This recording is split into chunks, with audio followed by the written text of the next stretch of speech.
ఈరోజు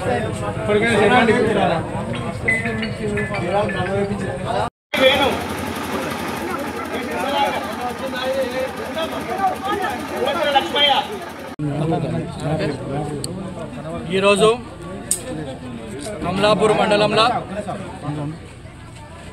ఉప్పల్ గ్రామంలో ఏదైతే మా ఏఐసిసి అధ్యక్షులు మల్లికార్జున్ ఖర్గే గారు, రాహుల్ గాంధీ గారు, సోనియా గాంధీ గారు భారత రాజ్యాంగాన్ని కాపాడుకోవాలి, రాజ్యాంగంలో ఉన్న ప్రతి ఒక్క అంశాన్ని తూచా తప్పకుండా పాటించాలి, మరి అవన్నీ విషయాలను బీజేపీ పార్టీ గత 10 ఏళ్ళు వాళ్ళు పాలించి ఇప్పుడు మూడోసారి గెలిచిన తర్వాత రాజ్యాంగాన్ని మార్చాలి అన్న ఒక ఉద్దేశంతో రిజర్వేషన్లు తీయాలి, మార్చాలి, మరి ఏదైతే ప్రభుత్వ సంస్థలు ఉన్నాయో వాటిని ప్రైవేటీకరణ చేయాలి అన్న ఒక ఉద్దేశంతో మరి గాడ్సేని కూడా వారు పూజించుకుంటూ, మహాత్మా గాంధీ గారిని చంపిన గాడ్సేని కూడా పూజించుకుంటూ ఏదైతే రకంగా వాళ్ళు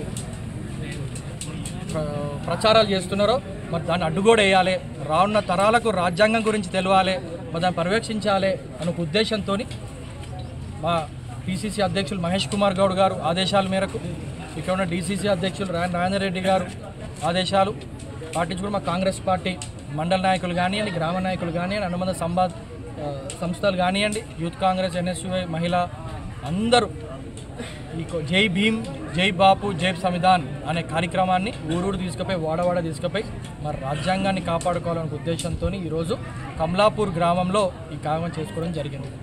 ఉప్పల్ కమలాపూర్ మండలంలో ఉప్పల్ గ్రామంలో ఈ కార్యక్రమం చేసుకోవడం జరిగింది. అదేవిధంగా మొన్న అసెంబ్లీలో ప్రవేశపెట్టిన 2 చరిత్రలో ఎవ్వరు నా భూతో నా భవిష్యత్ అన్నట్టు బీసీ రిజర్వేషన్ ముఖ్యంగా ఇక్కడ ప్రజలు బాగా ఇబ్బంది పడుతున్న దేనికంటే సీఎంఆర్ఎఫ్ చెక్కులు కానీ కళ్యాణ లక్ష్మి చెక్కులు ఏవైతే ఎమ్మెల్యే క్యాంప్ ఆఫీసులు ఇస్తున్నారో అవన్నీ డేట్లు అయిపోయినా కూడా ఆ ఎమ్మెల్యే పంచుతలేడు. నియోజకవర్గంలో దాదాపు 200 పైగా కళ్యాణ లక్ష్మి చెక్కులు ఎంఆర్ ఆఫీసులు ఉన్నాయి. ఉట్టి జమ్మికుంటల 110, హుజరాబాద్లో 78, కమలాపూర్లో 47, వీణవంకాలో 30, ఇల్లంతకుంటాల 35-40 చెక్కులు అంటే దాదాపు 200-250 చెక్కులు నెల రోజులైంది వచ్చి.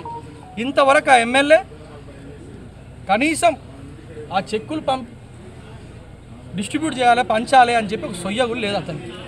మరి ఈ రకంగా అతని పనితీరు ఉంటుంది, ప్రజలు ఇబ్బంది పడుతుంది. ఇప్పటికైనా చెప్తున్న ఎమ్మెల్యే గారు, మీరు మమ్మల్ని పంచనిస్తలేరు అంటే కోర్టుకు పోతున్నారు, ప్రోటోకాల్ అని మాట్లాడుతున్నారు. మీరేం చేస్తున్నారు? మా ప్రభుత్వం చెక్కులు, మా ప్రభుత్వం డబ్బుల్ని మరి ఎందుకు పంచుతలేరు? ఇప్పటికీ వచ్చిన సంవత్సరం లోపలనే దాదాపు సీఎంఆర్ఎఫ్కి 1000 కోట్లు ఖర్చు చేసినాం. ఏది ఉట్టి సీఎంఆర్ఎఫ్ చెక్కులు మొత్తం రాష్ట్రంలో. మరి మా ప్రభుత్వం రేవంత్ రెడ్డి గారు ఇచ్చే డబ్బులు కూడా నువ్వు పంచలేకపోతే సొయ్య లేకుండా ఉంది. ఇప్పుడు మేము డిమాండ్ చేస్తున్నాం, లబ్ధిదారులు అందరూ చాలా వచ్చి నీ ముట్టడి చేస్తారు, ఇమ్మీడియట్గా ఆ చెక్కులు పంచాలి. మేము ఆర్డీఓ గారికి కూడా, ఇక్కడ ఎంఆర్ఓ గారు, ఇక్కడ అడిషనల్ కలెక్టర్ గారు కూడా మేము రిక్వెస్ట్ చేస్తున్నాం, దయచేసి బెనిఫిషరీస్ ఆఫీస్కి వస్తే మీరు అధికార పరంగానే వాళ్ళు సంతకాలు తీసుకుని చెక్కులు ఇవ్వాలని చెప్పి మేము అక్కడ అధికారులకు కూడా మేము ఇన్స్ట్రక్షన్స్ కూడా వాళ్ళకి మేము రిక్వెస్ట్ చేసి కూడా జరిగింది. ఎందుకంటే ఎమ్మెల్యే ఇక్కడ పట్టించుకుంటలేడు, నియోజకవర్గాన్ని వదిలేసి అతనికి ఏమంటే రీల్స్ ఆల్రెడీ తెలుసు, సూసైడ్ స్టార్ అతను రీల్స్లో కనిపిస్తారు కానీ రియల్ లైఫ్లో మాత్రం ఏ ఒక్క పని చేయడని చెప్పి నేను తెలియజేస్తూ ఈ కార్యక్రమానికి ఇక్కడ ఇంత పెద్దగా వచ్చిన మా మిత్రులందరికీ, కాంగ్రెస్ పార్టీ కుటుంబ సభ్యులకి, ఉప్పల్ ప్రజలందరికీ మరొకసారి ధన్యవాదాలు, కృతజ్ఞతలు తెలియజేస్తాను.